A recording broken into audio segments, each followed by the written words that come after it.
ओम नमः शिवाय। एक बार भगवान शिव सहपरिवार अपने बैल पर बैठकर विहार कर रहे थे। उसी समय माता पार्वती ने मृत्युलोक में रुद्राभिषेक करते हुए लोगों को देखा। भगवान शिव से जिज्ञासा की कि हे नाथ, मृत्युलोक में इस तरह आपकी पूजा क्यों की जाती है, अथवा हे प्रभु, इसका फल क्या है।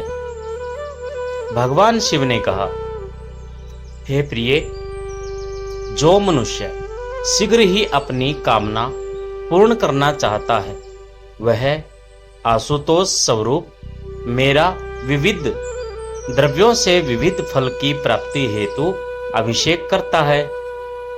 जो मनुष्य शुक्ल यजुर्वेदीय रुद्रा अष्टाध्यायी से अभिषेक करता है, उसे मैं प्रसन्न होकर शीघ्र मन की इच्छा जो उस जातक की होती है, उसके अनुसार उस जातक को फल प्रदान करता हूँ। जो व्यक्ति जिस कामना की पूर्ति के लिए रुद्र अभिषेक करता है, वह उसी प्रकार के द्रव्यों का प्रयोग करता है।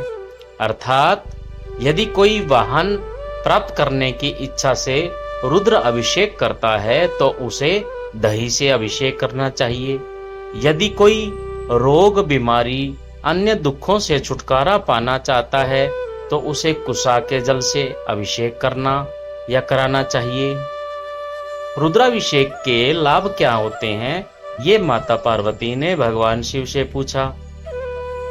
शिव पुराण के अनुसार किसी द्रव्य से अभिषेक करने से क्या फल मिलता है, अर्थात आप जिस उद्देश्य की पूर्ति हेतु रुद्रा अभिषेक करा रही हैं, उसके लिए किस द्रव्य का इस्तेमाल करना चाहिए, यानी कि आप किस उद्देश्य से भगवान शिव का अभिषेक कर रही हैं और उसमें कौन सी वो वस्तु इस्तेमाल करनी चाहिए, किस वस्तु का जलाभिषेक भगवान शिव का करना चाहिए, उन्हीं पर आज इसमें बताया गया है। भगवान ने कहा है कि जो जल से रुद्र अभिषेक करते हैं, उसमें बारिश होती है, वर्षा होती है। जो भक्त कुशा मिला करके जल से अभिषेक करते हैं, उनके रोग, दुख आदि से छुटकारा मिलता है। जो बंधु दही से अभिषेक करते हैं, उसमें पशु, भवन अथवा वाहन की प्राप्ति होती है। जो जातक गन्ने के रस से भगवान शिव का अभिषेक करते हैं, उसमें अपार लक्ष्मी की प्राप्ति होती है।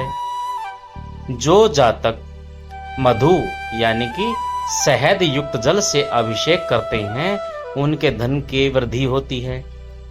सभी तीर्थों से ला करके, किसी भी तीर्थ से ला करके जल से अभिषेक करते हैं, तो उसकी मोक्ष की प्राप्ति होती है। इत्र यानी कि सुगंधित द्रव्य, जिसको सेंट भी कहते हैं, इत्यादि से जल का जो अभिषेक करते हैं, उसकी सभी बीमारियां नष्ट हो जाती हैं। दूध से, गाय के दूध से अभिषेक करने से पुत्र की प्राप्ति होती है, प्रमेह रोग की शांति पड़ती है तथा मनोकामनाएं भी पूर्ण होती हैं। गंगा जल से अभिषेक करने से अधिक से अधिक बार बार बन रहा ज्वर भी ठीक हो जाता है, यानी कि बुखार ठीक हो जाता है। दूध, शक्कर मिश्रित करके अभिषेक करने से बुद्धि जिसकी कमजोर होती है, उसकी बुद्धि बलवान बन जाती है, सद्बुद्धि उसको प्राप्त हो जाती है। घी का अभिषेक करने से वंश की वृद्धि होती है। भगवान शिव का सरसों के तेल से अभिषेक करने से रोग तथा शत्रु का नाश होता है। शुद्ध शहद का रुद्र अभिषेक करने से पापों का क्षय होता है।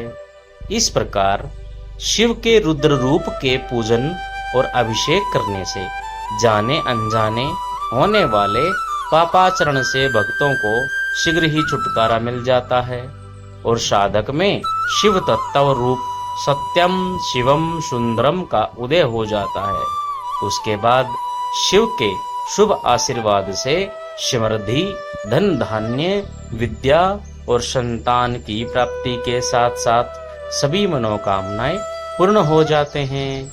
बोली शंकर भगवान की जय।